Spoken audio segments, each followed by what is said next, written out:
आज नेचर का बीच में आके कुछ नॉलेज शेयर करते हैं कि आइडियल डेंटल प्रैक्टिस हमें कैसे करना चाहिए as a dentist. Now ideal क्या होता है? उसका मतलब ये नहीं है कि आप पैसा मत लो, आपका फीस स्टैंडर्ड फीस होना चाहिए, दैट इज़ डिफरेंट। बट फिर भी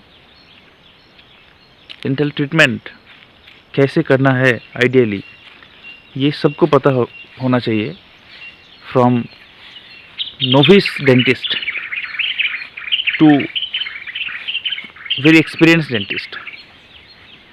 पर ये वीडियो एक्सपीरियंस डेंटिस्ट के लिए नहीं है, क्योंकि वो ऑलरेडी अपना एक्सपीरियंस उनका हो गया एंड प्रैक्टिस को डेवलप कर लिया। ये वीडियो उनके लिए है जो अभी नया नया प्रैक्टिस शुरू करने वाले हैं। डेंटल प्रैक्टिस कैसे शुरू करना है, इसका फैक्टर्स काफ़ी है। कुछ मटेरियलिस्टिक फैक्टर है और कुछ पर्सनालिटी फैक्टर और कैरेक्टर फैक्टर है। तो मटेरियलिस्टिक फैक्टर में क्या आता है? मटेरियलिस्टिक फैक्टर में फर्स्ट ऑफ ऑल कि जगह कहाँ पे होना चाहिए, location is very important. Competitive जगह से थोड़ा दूर होने से आजकल बेटर है, क्योंकि कॉम्पिटिटिव जगह मीन्स जहाँ पे काफ़ी सारा एक साथ क्लिनिक है, तो उसमें आपको प्रैक्टिस स्टेबलाइज करने के लिए थोड़ा टाइम लग जाता है। बट लॉन्ग टर्म में अच्छा हो सकता है, ऐसा नहीं है। बट आइडियली मुझे लगता है कि अभी टाउन्स वगैरह में जो सिटी प्रॉपर सिटी है, उसमें number of dentist, number of clinic बहुत ही ज़्यादा हो गया। तो सब अर्बन जगह में आइडियली आपको अपना क्लिनिक खोलना चाहिए।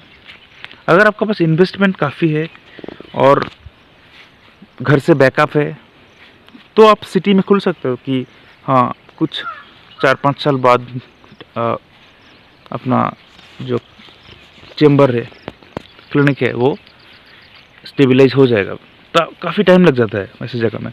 बट सब अर्बन जगह में जहाँ पे कंपटीशन थोड़ा लो है, वहाँ पे आप विलेजर्स से लेके सब अर्बन, अर्बन सभी टाइप ऑफ पेशेंट्स को आप कर पाओगे ट्रीटमेंट। अब कम्प्लीटली रूरल एरिया में करोगे तो नंबर ऑफ पेशेंट्स बहुत ज़्यादा होगा, बट आपका जो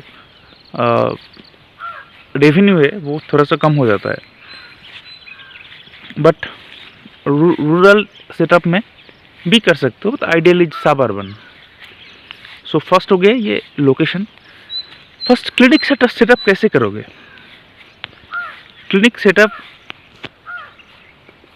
इसका बारे में एक बहुत बड़ा वीडियो बन सकता है कि, और आइडियली आप साइट में जाके देख सकते हो कि कितना बड़ा घर होना चाहिए। आजकल तो छोटा छोटा, एकदम छोटा घर में जगह नहीं है करके वहाँ पे क्लिनिक हो रहा है। बट आइडियली एक डेंटल क्लिनिक थोड़ा सा बड़ा होना चाहिए, because of aerosols, you know. And dental clinic में छोटा सा एक डेंटल लैब रखोगे तो बहुत ही अच्छा है। लैब वर्क आइडियली तो टेक्नीशियन से करते हैं, आप इम्प्रेशन लेके भेज दो। फिर भी एक छोटा सा लैब होना चाहिए, छोटा एडजस्टमेंट वगैरह करने के लिए। और हो सके तो एक्सरे रूम, आजकल पोर्टेबल एक्सरे से काम चल जा रहा है, और एक्सरे एकदम क्लिनिक के पास में रखते हैं। But for your safety x ray room कर सकते हो, बट आई डोंट थिंक कि ये फिजिबल है। तो एक छोटा सा डेंटल लैब और एक आपका क्लिनिक, ये तो होना चाहिए, दैट इज़ डिज़ायरेबल। तो ये सब मटेरियलिस्टिक फैक्टर, कैसे कलर क्या करोगे, चेयर कैसे लोगे। चेयर ऑफ कोर्स आप चेयर लोगे अपना उस टाइम का जो इन्वेस्टमेंट कर सकते हो उस हिसाब से।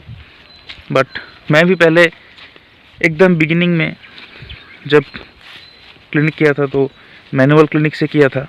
उस टाइम ऐसे ही मतलब I don't have that much of money to invest, तो इसलिए हमने वो ऐसे ही किया था। बट अगर इलेक्ट्रिसिटी ज़्यादा जाता नहीं है ना, इलेक्ट्रिसिटी स्टेबल है, तो इलेक्ट्रिक चेयर तो लेना चाहिए, इलेक्ट्रिक चेयर इज़ गुड, अच्छा कंपनी का चेयर लेना चाहिए, एकदम चीप चेयर नहीं है, थोड़ा सा इन्वेस्ट करके चेयर अच्छा होना चाहिए। चेयर, हैंड पीस, एलईडी, जो आपका क्यूरिंग गन है, कंपोजिट क्यूरिंग गन, ये अच्छा होना चाहिए।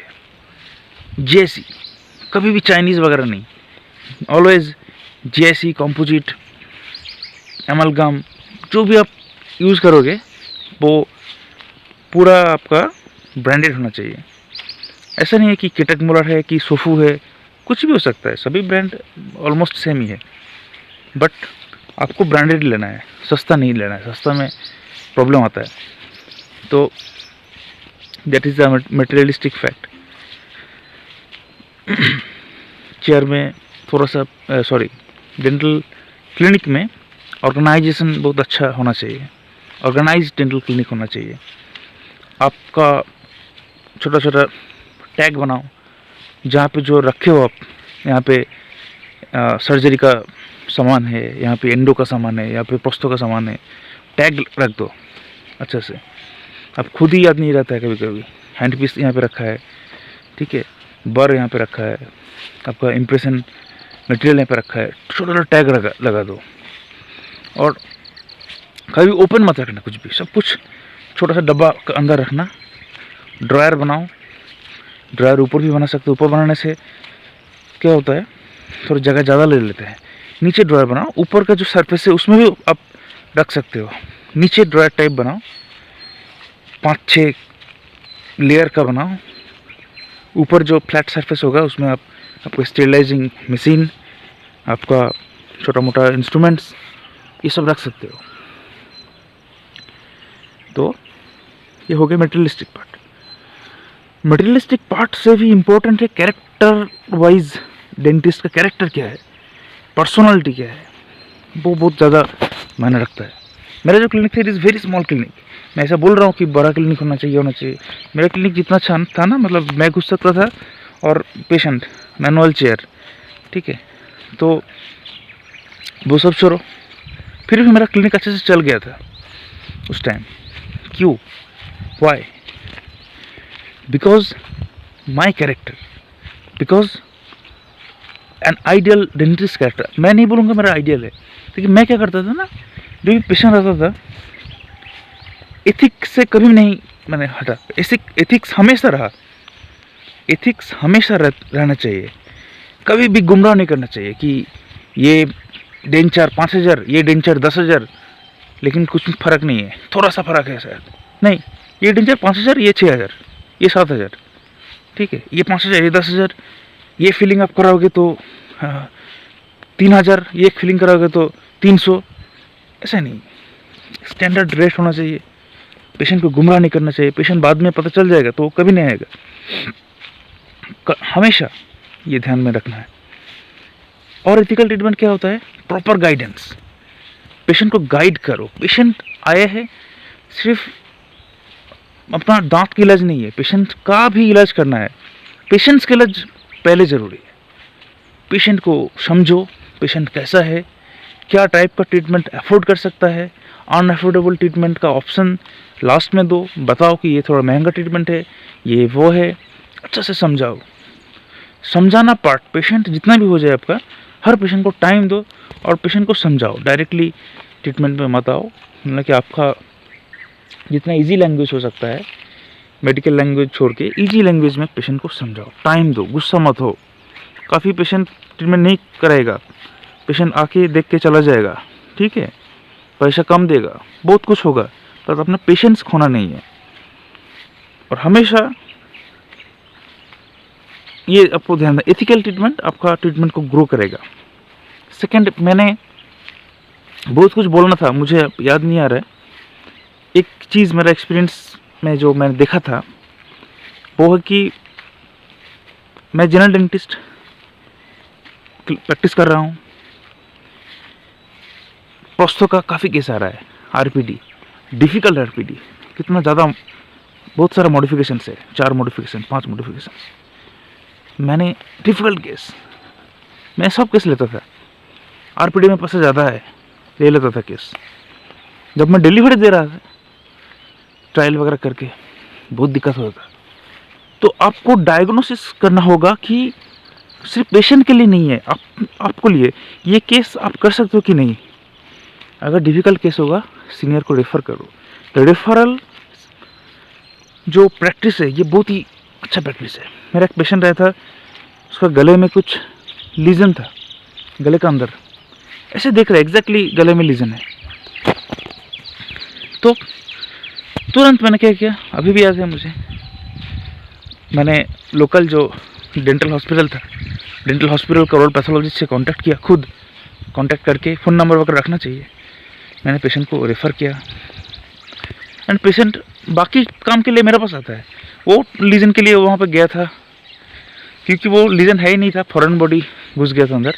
तो मुझे ठीक से पता नहीं चला था कि ये फॉरेन बॉडी टाइप है। मुझे लगा था कि कुछ ट्यूमर टाइप है, कुछ है गले के अंदर, बट वो फॉरेन बॉडी था, फॉरेन बॉडी वहाँ पर स्टक हो गया था। तो वर्ल्ड पैथोलॉजिस्ट आराम से उसको निकल दिया था। तो जहाँ पर भी आपको डाउट होगा 100% रेफ़र करना है, पेशेंट को ड्रैग नहीं करना है।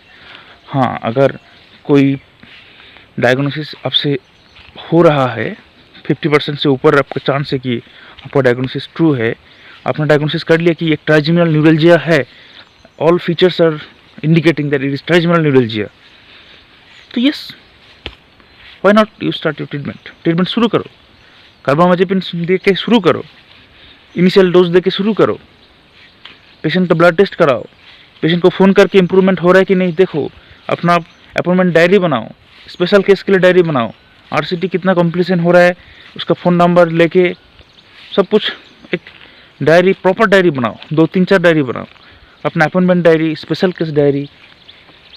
तो ये सब करने से आपका ग्रोथ बहुत ज़्यादा होगा कि पेशेंट भी समझेगा कि हाँ डॉक्टर इज़ केयरिंग। ठीक है, तो ये पार्ट आपको करना होगा। आजकल कंपटीशन इतना ज़्यादा है कि अपना एटीट्यूड थोड़ा ख़राब होगा तो नहीं रहेगा, पेशेंट चला जाएगा दूसरे डेंटिस्ट के पास। काफ़ी सारे ऑप्शंस है, तो अपना कैरेक्टर को अच्छा से आप मॉडिफाई करो, और अगर ऑलरेडी है तो देयर इज़ ओके। तो ये सब आपको करना ही है। प्रॉपर रेफरल, हो सके तो दूसरा डेंटिस्ट के साथ डिस्कशन भी कर सकते हो। एथिकल, मॉरल, ये सब सुनने में बोरिंग लगता है, बट यही आपका प्रैक्टिस को ग्रो करेगा। और भी कुछ याद आएगा तो मैं ज़रूर दूसरा वीडियो बना के मैं शेयर करूँगा मेरे एक्सपीरियंस।